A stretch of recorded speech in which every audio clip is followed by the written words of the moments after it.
Have you ever been in a situation where a character dives underwater and perhaps even fights somebody there?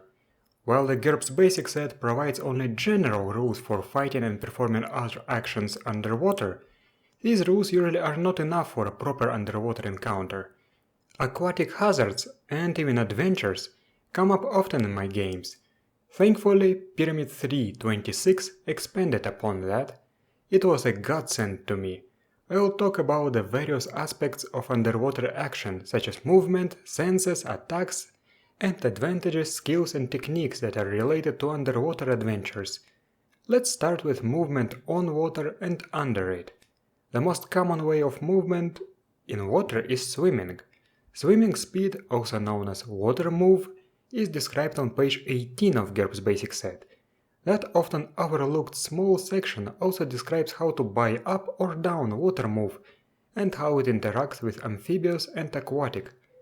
Then amphibious advantage, described on page 40 of GURPS basic set, lets the character move at full speed in water and provides other benefits that will be discussed later. If the character can only move in water but not on the ground, you should take the no legs aquatic disadvantage that is described on page 145 of GURPS basic set, without amphibious to avoid redundancy of course. That disadvantage comes in three forms, letting you depend on fins or masts that cannot be armored or lose your ability to dive for an additional point discount. There's another 0-point disadvantage on the same page, no legs semi-aquatic, that basically reverses the normal ground and water move relationships, but does not include the benefits of amphibious. This one is used for seals, for example. If you have no legs aquatic or amphibious, then you can also increase your top water speed by purchasing Enhanced Move Water from page 52 of GURPS basic set. I find it strange that it excludes no legs semi-aquatic.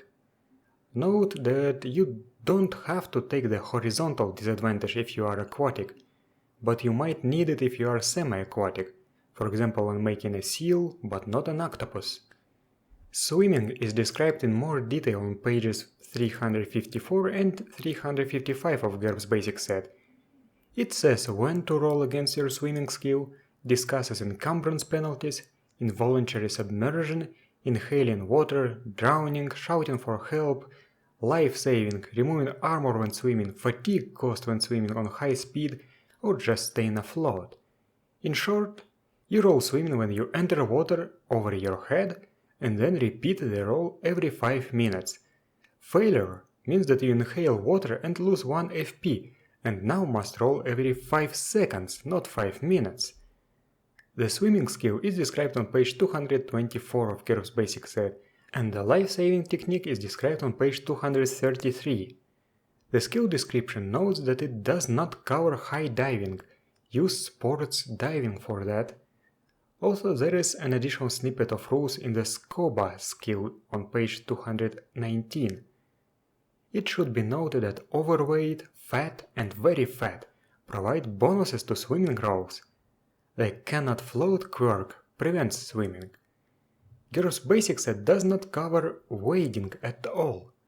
However, it is described on page 7 of Pyramid 3.26. Shallow water, that is water up to 1/6 of your height, adds 1 movement point per hex entered. Water deeper than this reduces you to move 1. The aforementioned cannot float quirk is very useful here, as it reduces these penalties. There are some alternatives to swimming and to wading. Those are walking on the surface via the walk on liquid advantage or flying through the water with the flight advantage, unless you have limitations that prevent you from doing that. The submerged enhancement for walk on liquid, that is described on page 88 of GURPS powers, lets you walk while underwater too, not only on the surface. And now let's talk about senses and communication underwater.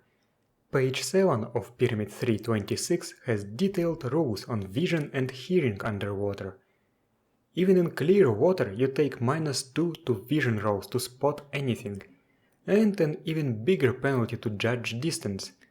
Murky water can make sight even more difficult or even impossible.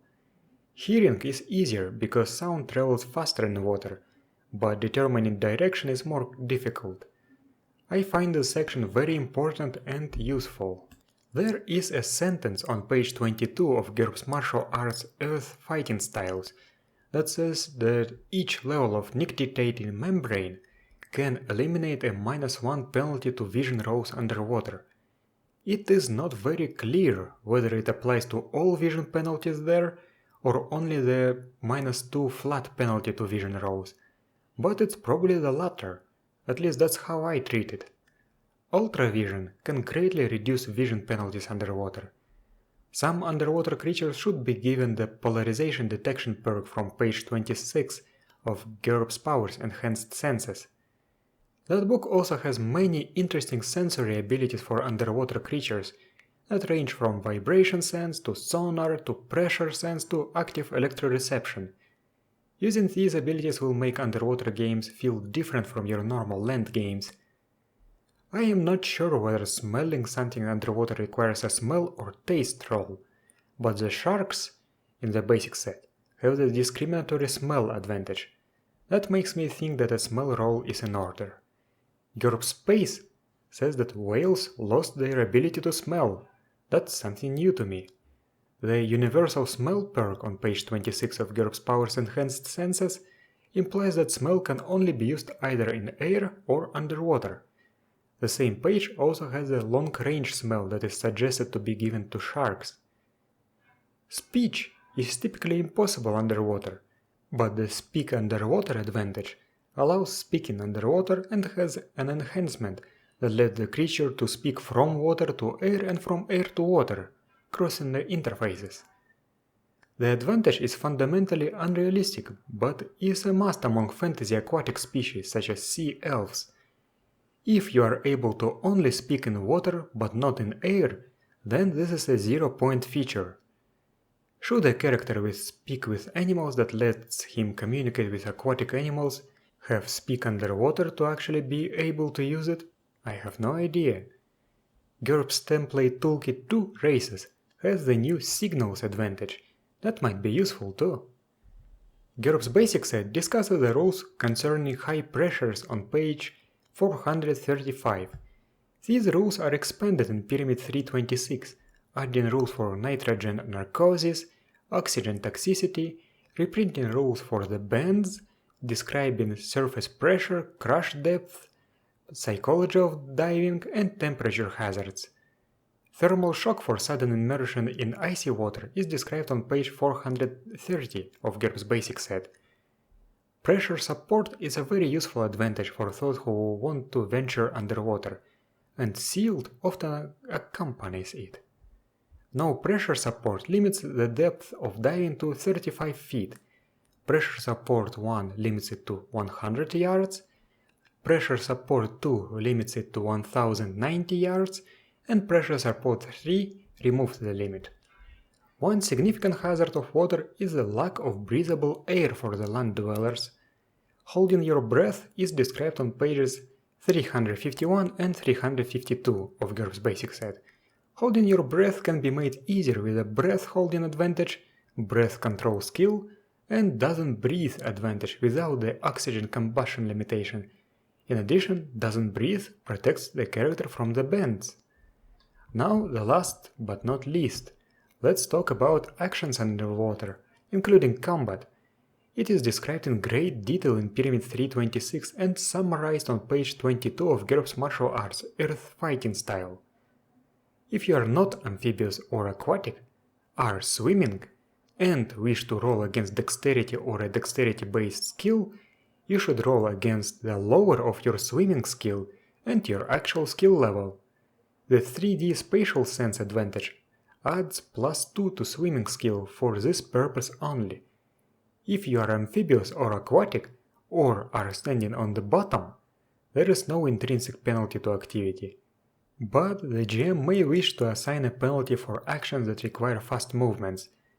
Note that this does not include semi-aquatic. Underwater, melee weapon attacks are made at a penalty that depends on the weapon's maximum reach. A half of this penalty can be bought off with the underwater combat technique. This technique is described on page 28 of GURPS Martial Arts Earth Fighting Styles. Water drag also reduces damage. Swung weapons get their damage reduced even more drastically than thrusting weapons. Reach sea weapons are not penalized. Defenses are mostly unpenalized, but characters without amphibious, aquatic, or cannot float must make a successful acrobatics roll to make a retreating defense when they have nothing to push off of. Thrown weapons and other muscle-powered weapons have their range and damage greatly reduced. Bows and crossbows generally do not function at all due to their material composition. Bows, crossbows, and arrows made of materials that allow underwater use can be made for twice the price. This is described in GURPS Fantasy Folk Elves and Pyramid 4-4. Ranged attacks through the water surface suffer a penalty from refraction. Guns have their range reduced, and water can cause malfunctions. The article also describes the water's effect on various ammo and cartridge types that can cause the gun to cease working. Explosions have their blast damage increased, but fragmentation range reduced drastically. There is the terrain adaptation underwater advantage in GURPS Martial Arts Earth Fighting Styles that completely eliminates all attack and damage penalties for fighting underwater. It does not say that it applies to only melee weapons, but I think it wouldn't make sense for it to remove the penalties for ranged weapons. This is an extremely powerful advantage in underwater games, and I suggest either restricting or forbidding it if you feel that it is too overwhelming. Pyramid 336 also had the underwater strike imbuement skill. Something that becomes a major issue underwater is equipment. Iron and steel equipment tends to rust, gradually losing quality and DR. The exact mechanics are described in the Dungeon Diving article in Pyramid 4-4 by yours truly. Thus, if you plan to go underwater, you should consider alternative materials. Bronze does not rust. Bronze armor costs 4 times as much as steel armor, but bronze weapons are cheaper than steel weapons. Such materials as horn, tooth, shell, stone, and coral would also be appropriate in underwater games. And that's it. I think that I covered most, if not all, underwater rules that are relevant for low-tech games. I would say that Pyramid 326 is a required reading for anyone who wants to introduce aquatic encounters into the game, so I strongly suggest you read it. Thank you for watching, and I'll see you next time.